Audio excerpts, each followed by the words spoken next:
शुक्लां ब्रह्मविचारसारपरमामाद्यां जगद्व्यापिनीं वीणापुस्तकधारिणीमभयदां जाड्यान्धकारापहां हस्ते स्फाटिकमालिकां विदधतीं पद्मासने संस्थितां वन्दे तां परमेश्वरीं भगवतीं बुद्धिप्रदां शारदां। श्री महागणाधिपतये नमः। श्री महासरस्वत्यै नमः। श्री गुरुभ्यो नमः। శని సంచారము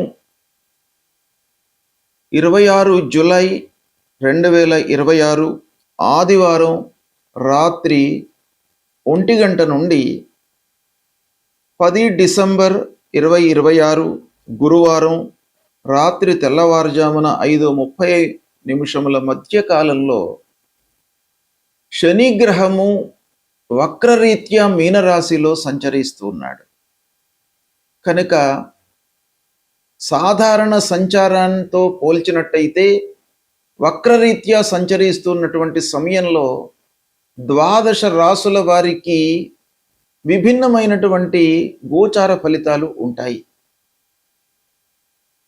సహజంగా శని వక్రరీత్యా సంచారము, రుజుమార్గంలో సంచారము అనేటువంటివి 2 రకాల సంచారాలు మనకు శాస్త్రంలో గణిత భాగంలో చెప్పబడి ఉన్నాయి. అయితే వక్రరీత్యా శని సంచారము అని అంటే వెనుకకు నడవడము అని అర్థం కాకుండా మనము భూమిపై నుండి చూసినట్టయితే శనైశ్చరుడు వెనుకకి నడుస్తున్నట్టుగా మనకు అగుపిస్తాడు, అంటే కనబడతాడన్నమాట. ఇది ఖగోళ పరంగా సూర్యుడికి కొన్ని డిగ్రీల సమీపంలో శనైశ్చరుడు వచ్చినప్పుడు ఇలాంటి వీక్షణ మనకు కలుగుతుంది. అయితే దాని ఫలితము భూమిపైన ఉన్నటువంటి వారికి, మానవులందరికీ కూడాను విభిన్నమైనటువంటి ఫలితాలు, అంటే రుజుమార్గంలో సంచరిస్తున్నటువంటి శని కంటే కూడాను వక్రరీత్యా సంచరిస్తున్నటువంటి సమయంలో కొంత విభిన్నమైనటువంటి ఫలితాలు ఇస్తాడు అనేటువంటిది మనకు జ్యోతిష్ శాస్త్ర గ్రంథాలు చెబుతున్నాయి. గనక ఈ వక్రరీత్యా సంచరిస్తున్నటువంటి శని యొక్క ఫలితాలు ద్వాదశ రాశుల వారికి ఎలా ఉంటాయి అనేటువంటి విషయాన్ని మనము తెలుసుకుందాం.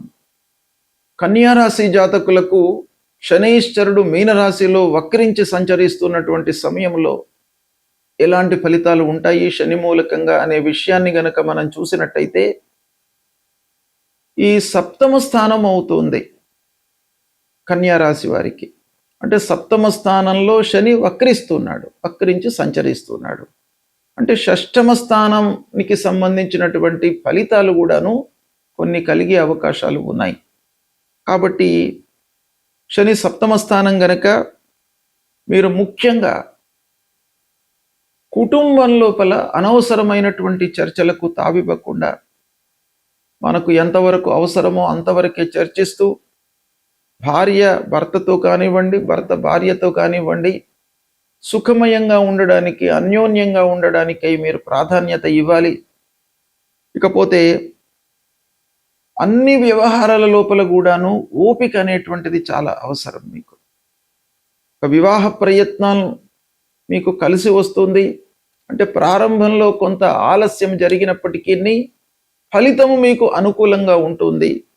ఇక ఉద్యోగంలో, ఆఫీసులో ముఖ్యంగా అధికారులతో, తోటి ఉద్యోగులతో సమన్వయంగా ఉండండి. అంటే వాళ్ళందరితో కూడాను మీరు కలిసి పని చేస్తున్నట్టయితే మనస్ఫూర్తిగా మీకు మంచి ఫలితాలు ఉండే అవకాశాలు ఉన్నాయి. వ్యాపారంలో ఒప్పందాలు చేసుకునేటప్పుడు కొంత జాగ్రత్త మట్టుకు అవసరము. ఓవర్లుక్ చేయకండి. కొత్త వ్యాపారాలు ప్రారంభించేటువంటి సమయం లోపల కొంత అనుభవజ్ఞుల యొక్క సలహాలు, సూచనలను తీసుకోండి. తప్పకుండా మీకు మంచి ఫలితాలు కలుగుతాయి. ఆదాయం మట్టుకు స్థిరంగా ఉంటుంది. ఖర్చుల విషయంలో కొంత నియంత్రణతో ఉండండి. వ్యవసాయదారులకు బాగానే కలిసి వస్తుంది, సంతృప్తిగా ఉంటారు. ఇక విద్యార్థుల విషయం ఆలోచించినట్టయితే విద్యార్థులకు కష్టే ఫలి అన్న చందంగా ఉంటుంది. మీరు కొంత కష్టపడండి, తప్పకుండా మీకు ఆ శని యొక్క అనుగ్రహం మూలకంగా మంచి ఫలితాలు కలుగుతాయి. విదేశ ప్రయత్నాలలో కొంత ఆలస్యము జరిగినప్పటికీ ప్రయాణాలు చేస్తారు, అనుకూలిస్తుంది. ఇక కుటుంబం లోపల పెద్దల యొక్క సహాయ సహకారాలు తీసుకోండి, తద్వారా మీకు చాలా విషయాలలో మంచి ఫలితాలు ఉన్నాయి. జీవిత భాగస్వామి యొక్క ఆరోగ్యంపై మీరు శ్రద్ధ చూపండి. అంటే కన్యా రాశిలో జన్మించినటువంటి వారు భార్య విషయంలో, భార్య భర్త విషయం లోపల వాళ్ళ యొక్క ఆరోగ్య విషయమై పరస్పరము ఒక అవగాహనతో ఉంటూ ఆలోచనతో ముందుకు వెళ్ళడము చాలా అవసరము.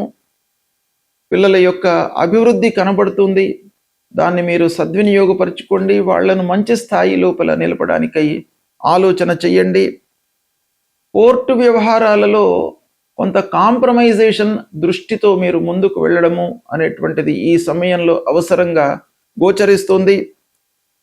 ప్రజలతో, రాజకీయ నాయకులకు ప్రత్యక్ష సంబంధాలు ఏర్పడతాయి.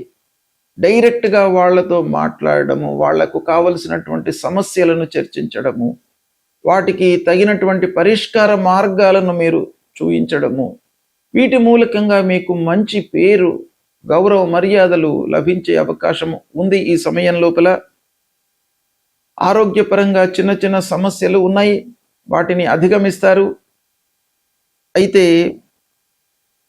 అదృష్టం విషయం లోపల మీకు కొంత అనుకూలతనే ఉంది. అయినప్పటికీ మీరు కొంత ఆత్మవిశ్వాసంతో ముందుకు వెళ్ళడం మంచిది. ఇకపోతే ఇంటి లోపల సంతోషంగా ఉంటారు.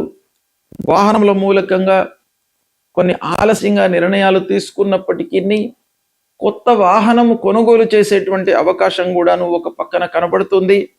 ఆధ్యాత్మిక పరంగా మీరు ముందుకు వెళుతారు. మానసిక ప్రశాంతత కొరకై ప్రయత్నాలు చేస్తూ ఉంటారు.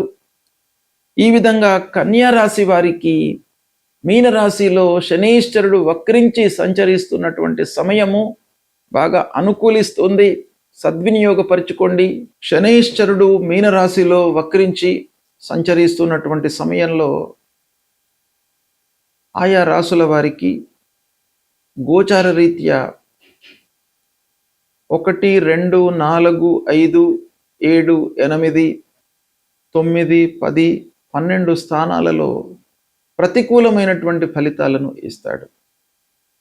కాబట్టి శనీశ్వరుడి నిమిత్తమై కొన్ని పరిహారాలు చేసుకోవడము, మన పరిధిలో ఉన్నంత వరకు ఆలోచన విధానంతో ముందుకు వెళ్ళడము, సమయస్ఫూర్తితో నిర్ణయాలు తీసుకోవడము, ఆత్మవిశ్వాసంతో ఉండడము చాలా ముఖ్యమైనటువంటి పనులు. కాబట్టి పరిహారము మనము ఏం చేసుకోవాలి అంటే, భగవంతుడి యొక్క అనుగ్రహం కొరకై మనం చేయవలసినటువంటి కర్తవ్యం ఏంటి అని అంటే, మీరు ప్రతినిత్యం కూడాను శనీశ్వరుడికి సంబంధించినటువంటి మూలమంత్రాన్ని జపించండి. నీలాంజన సమాభాసం రవిపుత్రం యమాగ్రజం ఛాయా మార్తాండ సంభూతం తం నమామి శనైశ్చరం అనేటువంటి ఈ మూలమంత్రాన్ని ప్రతినిత్యం కూడాను చదువుకోండి. హనుమాన్ చాలీసా పారాయణం చేయండి. ఆంజనేయ స్వామి మూలకంగా, హనుమత్ దర్శనం మూలకంగా మీ లోపల ఒక ధైర్య సాహసాలను మీకు ఆ భగవంతుడు ఇస్తాడు. కనుక ప్రతినిత్యం కూడాను ఆంజనేయ స్వామి దేవాలయానికి వెళ్ళి దర్శించుకోండి. తద్వారా శనీశ్వరుడి మూలకంగా సంభవించేటువంటి దుష్పరిణామము మీకు దూరమవుతుంది. ఇవి చేసినట్టయితే శనీశ్వరుడు మీనరాశిలో వక్రించి సంచరిస్తున్నప్పటికీ మీ లోపల ఆత్మవిశ్వాసం పెరుగుతుంది. ఆత్మవిశ్వాసమే అన్నింటికీ మూల కారణం కనుక అది ఉన్నట్టయితే మనోబలం, బుద్ధి బలం, శారీరక బలం ఇవన్నీ కూడాను హనుమత్ దర్శనం మూలకంగా, హనుమంతుణ్ణి స్మరించడం మూలకంగా మీకు కలుగుతుంది. గనక ఇది చెయ్యండి, తప్పకుండా మీకు మంచి ఫలితాలు కలుగుతాయి. శుభం. శనైశ్వరుడు మీనరాశిలో వక్రించి సంచరిస్తున్నటువంటి సమయంలో ఆయా రాశుల వారికి గోచార రీత్యా 1, 2, 4, 5, 7, 8, 9, 10, 12 స్థానాలలో ప్రతికూలమైనటువంటి ఫలితాలను ఇస్తాడు. కాబట్టి శనీశ్వరుడి నిమిత్తమై కొన్ని పరిహారాలు చేసుకోవడము, మన పరిధిలో ఉన్నంత వరకు ఆలోచన విధానంతో ముందుకు వెళ్ళడము, సమయస్ఫూర్తితో నిర్ణయాలు తీసుకోవడము, ఆత్మవిశ్వాసంతో ఉండడము చాలా ముఖ్యమైనటువంటి పనులు. కాబట్టి పరిహారం మనము ఏం చేసుకోవాలి అంటే, భగవంతుడి యొక్క అనుగ్రహం కొరకై మనం చేయవలసినటువంటి కర్తవ్యం ఏంటి అని అంటే, మీరు ప్రతినిత్యం కూడాను శనీశ్వరుడికి సంబంధించినటువంటి మూలమంత్రాన్ని జపించండి. నీలాంజన సమాభాసం రవిపుత్రం యమాగ్రజం ఛాయా మార్తాండ సంభూతం తం నమామి శనైశ్చరం అనేటువంటి ఈ మూలమంత్రాన్ని ప్రతినిత్యం కూడాను చదువుకోండి. హనుమాన్ చాలీసా పారాయణం చేయండి. ఆంజనేయ స్వామి మూలకంగా, హనుమత్ దర్శనం మూలకంగా మీ లోపల ఒక ధైర్య సాహసాలను మీకు ఆ భగవంతుడు ఇస్తాడు. కనుక ప్రతినిత్యం కూడాను ఆంజనేయ స్వామి దేవాలయానికి వెళ్ళి దర్శించుకోండి. తద్వారా శనైశ్వరుడి మూలకంగా సంభవించేటువంటి దుష్పరిణామము మీకు దూరమవుతుంది. ఇవి చేసినట్టయితే శనైశ్వరుడు మీనరాశిలో వక్రించి సంచరిస్తున్నప్పటికీ మీ లోపల ఆత్మవిశ్వాసం పెరుగుతుంది.